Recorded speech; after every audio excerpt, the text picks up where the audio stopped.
Hello दोस्तों, subscribe कीजिए doctor Ranjit Kumar Singh IAS channel को और साथ ही साथ बेल आइकन को भी दबाइए अपने आईएएस की प्रिपरेशन को द बेस्ट करने के लिए। हेलो एवरीवन, आज हम फिर से शुरू करने जा रहे हैं आप लोगों के डिमांड पर कि स्टेट एग्ज़ाम की तैयारी कैसे करें। स्टेट टीचर एलिजिबिलिटी टेस्ट, जैसा कि नाम से ही क्लियर है कि आपको जानना है कि स्टेट की तैयारी कैसे करें। और सिलेबस के बारे में आप सबको पता है, सब्जेक्ट कम्बिनेशन का पता है, लेकिन समस्या यह आती है कि कहाँ कहाँ से पढ़ा जाए। तो आज मेरा मुख्य फोकस होगा कि फर्स्ट पेपर में जो आपको देखना है, दो सेक्शन में बांटा जाता है पूरे स्टेट के पेपर को। पहला सेक्शन है पार्ट ए। पार्ट ए में आपको 50 नंबर के क्वेश्चन पूछे जाते हैं और पार्ट बी में 100 नंबर के क्वेश्चन पूछे जाते हैं। तो पार्ट ए में जो क्वेश्चन पूछे जाते हैं उसके लिए भी आपकी समस्या होती है कि कौन कौन सी किताब पढ़ी जाए और क्या पूछा जाता है। तो पार्ट ए में आप सबको पता है कि टीचिंग एप्टीट्यूड और रीजनिंग से क्वेश्चन पूछा जाता है। जैसा कि आप लोगों ने बीएड किया होगा तो पता होगा कि टीचिंग एप्टीट्यूड क्या है, बच्चों को किस तरह से पढ़ाना है। तो यह बहुत ही इजी है, 25 नंबर के क्वेश्चन होता है। और रीजनिंग, जैसा कि आप जानते हैं, रीजनिंग चूँकि आप लोग सभी सब्जेक्ट बहुत सारे एग्जाम्स की तैयारी करते हैं तो रीजनिंग को बहुत बड़ी समस्या आप लोगों के लिए नहीं होती है। तो रीजनिंग की तैयारी भी आप फर्स्ट पेपर के जो सेकंड सेक्शन है उसमें आप करते हैं। तो 50 नंबर के फर्स्ट पेपर होता है जिसको भी क्वालिफाई करना पड़ता है, जो 9th और 10th के लिए टीचर के लिए स्टेट एग्ज़ाम देते हैं। पार्ट 2 जो होता है वो सब्जेक्ट से रिलेटेड होता है। आप जानते हैं कि पार्ट 2 का जो सिलेबस है वो क्लियर कट है कि 100 मार्क्स का होता है। और इसमें आप देखेंगे कि लैंग्वेज का है, मैथ का है, कंप्यूटर साइंस का है, सोशल साइंस के हैं और फिर मैथ साइंस के हैं। तो अलग अलग उसके सब्जेक्ट कम्बिनेशन, जैसे सपोज डेट कि आप इंग्लिश के टीचर बनना चाहते हैं तो इंग्लिश में आपको पता है कि 100 नंबर के क्वेश्चन पूछे जाएंगे और 100 नंबर में जो 50 मार्क्स सब्जेक्ट के होते हैं और 50 मार्क्स ग्रामर के होते हैं। चूँकि आपने ग्रेजुएशन किया है इंग्लिश में तो निश्चित रूप से आपका जो इंग्लिश है बहुत अच्छा होगा। उसी के साथ आप देखेंगे संस्कृत का है, हिंदी का है, या फिर उर्दू का है, या फिर बांग्ला या दूसरे अदर सब्जेक्ट है जिसमें कि क्वेश्चन पूछे जाते हैं। आपके सामने बहुत सारे ऐसे मार्केट से बुक्स और मटेरियल्स दे दिए जाते हैं कि आप बहुत कंफ्यूज कर जाते हैं। आपने जो ग्रेजुएशन में बुक्स रीड किया होगा बस वहीं से आप पढ़ेंगे तो आपके सब्जेक्ट के मैक्सिमम क्वेश्चंस मिल जाएंगे। उसी तरह से 10+2 में आप देखते हैं कि आपका सेकेंड पेपर जो है वो 100 का 100 क्वेश्चंस जो होता है वो उसी सब्जेक्ट से जुड़ा हुआ होता है। अगर 9th 10th की बात करें तो आपको सब्जेक्ट कम्बिनेशन की तरफ जाना पड़ता है। अगर मैथ का है तो मैथ के साथ आपको केमिस्ट्री या फिजिक्स रखना होता है। तो 50-50 मार्क्स के आपको दोनों में से पूछे जाते हैं। 50 मार्क्स मैथ के, 50 मार्क्स केमिस्ट्री के, या फिर 50 मार्क्स फिजिक्स के, जो भी आप सब्जेक्ट रखते हैं। अगर साइंस का होता है तो साइंस में भी उसी तरह से है, बायोलॉजी के साथ आप केमिस्ट्री रखते हैं या फिर केमिस्ट्री फिजिक्स रखते हैं। क्योंकि यह कम्बिनेशन इस तरह से बनाया गया है कि जब आप 10+2 करते होंगे तो उस समय या ग्रेजुएशन आप कर रहे थे तो ग्रेजुएशन के साथ जो ऑनर्स पेपर होता है उसके साथ 2 आपको सब्सिडी पेपर रखते हैं और 2 सब्सिडी पेपर जो है 2 साल तक देखना पड़ता है, पढ़ना पड़ता है। और फिर फाइनल ईयर में आप ऑनर्स पेपर का ही केवल रिजल्ट होता है।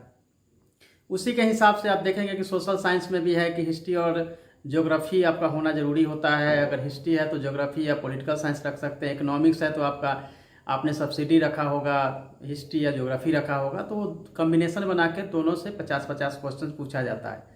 और ये 50 क्वेश्चंस जो आपको पूछा जाता है वो भी हम आपको बताएंगे कहाँ से क्वेश्चंस आने की संभावना होती है और कहाँ से प्रश्न पूछे जाते हैं। जनरली जो है वो टीचिंग एप्टीट्यूड जो फर्स्ट पेपर की मैं बात कर रहा हूँ उसमें टीचिंग एप्टीट्यूड के लिए उपकार प्रकाशन की जो बुक्स है उसको, या फिर आपने बीएड के दरमियान जो भी बुक्स आप पढ़ रहे थे उसी से आपके सब मैक्सिमम क्वेश्चंस पूछे जाएंगे। सेकेंड जो सेक्शन है जो कि रीजनिंग का है, रीजनिंग के लिए बहुत ईजी, बहुत सारे जैसे अरिहंत की बुक्स है उससे आप देख सकते हैं, रीजनिंग आप बना सकते हैं। प्रीवियस ईयर्स के जो क्वेश्चंस पूछे गए हैं रीजनिंग के वो, और टीचिंग एप्टीट्यूड से जो क्वेश्चंस पूछे गए हैं उसका एक कलेक्शन तैयार कर लीजिए और उसका प्रैक्टिस करेंगे तो ऑटोमेटिक आपका जो फर्स्ट पेपर की समस्या है उसका निदान आपका हो जाएगा। सेकेंड पेपर तक जहाँ तक सवाल है जो आपका सब्जेक्ट कम्बिनेशन का है, हिस्ट्री ज्योग्राफी आपको रखना जरूरी होता है। अगर पॉलिटिकल साइंस है तो ज्योग्राफी रखे या हिस्ट्री रखे, तो 50-50 मार्क्स के उसमें से पूछे जाते हैं। लेकिन 10+2 के टीचर के लिए आपको पता है कि 100 के 100 जो क्वेश्चंस है वो सब्जेक्ट पे ही है। अगर आपने हिस्ट्री के है तो हिस्ट्री में 100 आपको रखना पड़ेगा। अब हम बात करेंगे कि आपको कहाँ कहाँ से पढ़ना है। तो खासतौर से आज मैं बात करूँगा हिस्ट्री की, कि हिस्ट्री में आपको कहाँ से प्रिपरेशन करनी चाहिए और हिस्ट्री के लिए आपको क्या करना है। तो हिस्ट्री में सबसे पहले आप देख लीजिए कि हिस्ट्री की तैयारी के लिए 6 क्लास से 12 क्लास की एनसीईआरटी की बुक्स आपको पढ़नी होगी।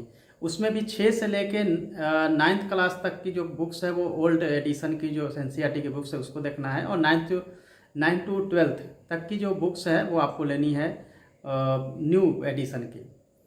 लेकिन ख़ास तौर से आपको जो फोकस करना है वो है 9th से लेके 10+2 तक की जो हिस्ट्री की बुक्स है उस पर फोकस करना है, क्योंकि मैक्सिमम क्वेश्चंस वहाँ से आएगा। लेकिन मैं 6 से लेकर 12 क्लास का इसलिए बोल रहा हूँ क्योंकि इससे क्या होगा कि आपके कॉन्सेप्ट जो है हिस्ट्री के बारे में बन जाएंगे। लेकिन इसमें भी अगर आप चाहते हैं कि हिस्ट्री में आप बताएं कि कौन कौन सा चैप्टर महत्वपूर्ण है, तो आपको पता है कि हिस्ट्री में मैक्सिमम जो क्वेश्चंस आपके पूछे गए हैं और पूछे जाएंगे वो है, आप देखेंगे हड़प्पन पीरियड का देख लीजिए, उसके बाद वैदिक पीरियड आप देखिए, वैदिकोत्तर पीरियड का जो समय है उसमें आप देखेंगे कि जैनिज्म बुद्धिज्म है उस पर आप फोकस करिए। फिर मौर्यन पीरियड है उस पर आप फोकस करिए।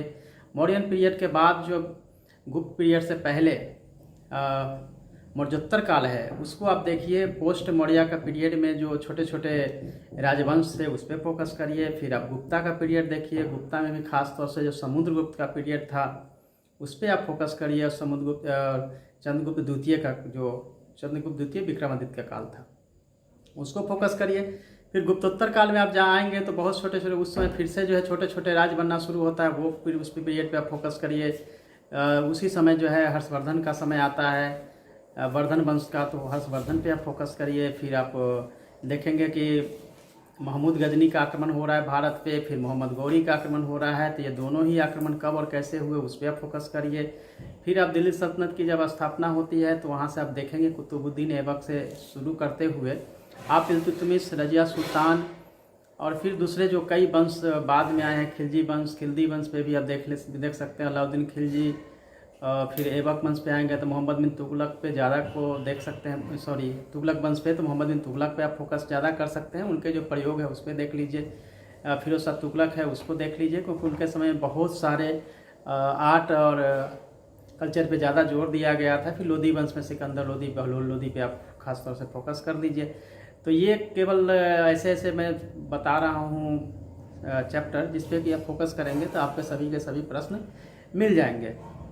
दिल्ली सल्तनत में भी आप देखेंगे कि कला व स्थापत्य का विकास किस तरह से हुआ और साहित्य का विकास, वो आप फोकस कर लीजिए तो आपका जो मेवाल का पीरियड है उससे आधा आपका हो जाता है। फिर मुगल काल में देखेंगे तो अकबर देखिए, क्योंकि बाबर से स्टार्ट होता है, बट बाबर से ज़्यादा जरूरी है कि अकबर देख लीजिए, जहांगीर, शाहजहां, औरंगजेब, ये 4 शासकों को आप देखेंगे और उनके पीरियड के कला एवं स्थापत्य और साहित्य का विकास या फिर अनुवाद जो किया गया उस पर फोकस करिए। प्रशासन को देखिए, और इसके पहले आप देखेंगे कि शेरशाह का जो पीरियड है सूर्यवंश का, तो वो भी आप उस पीरियड को देखना होगा। अगर मॉडर्न की बात करें तो मैक्सिमम क्वेश्चन जो है मॉडर्न से पूछा जाता है, यानी कि मॉडर्न पे अभी आपको ज़्यादा ध्यान देने की ज़रूरत पड़ेगी। और ख़ास तौर पे जब ईस्ट इंडिया कंपनी भारत में आती है उसके बाद आप देखेंगे कि प्लासी बक्सर की युद्ध हो रही है, फिर गवर्नर जनरल, फिर viceroy, governor general of India, तो ये तमाम चीज़ें जिस तरह से चेंज हो रहे हैं उस पर फोकस करेंगे तो आपके क्वेश्चंस बनता चला जाएगा। और उसमें भी अगर मॉडर्न फ्रीडम मूवमेंट के टाइम को अगर देखेंगे तो आप 1905 से लेकर 1947 के पीरियड को ज़्यादा फोकस करिएगा तो सभी के सभी क्वेश्चन मॉडर्न इंडिया का जो है वो आएगा, और सबसे अधिक क्वेश्चन यहीं से पूछा जाता है। और इसको भी अगर आप सेलेक्टिव करना चाहते हैं तो आप देख सकते हैं 1905 का जो है वो क्रांति से लेकर 1909 का एक्ट है उसको देखिए। देन फिर आप जलियांवाला बाग कांड, उससे पहले रॉलेट एक्ट, फिर आप देखेंगे कि असहयोग आंदोलन, फिर पार्टी जो बनती है उस पर आप देखिएगा। देन फिर आप 1930 को आप देखिए, सविनय आंदोलन देखिए, फिर उसके बाद गोलमेज सम्मेलन होता है।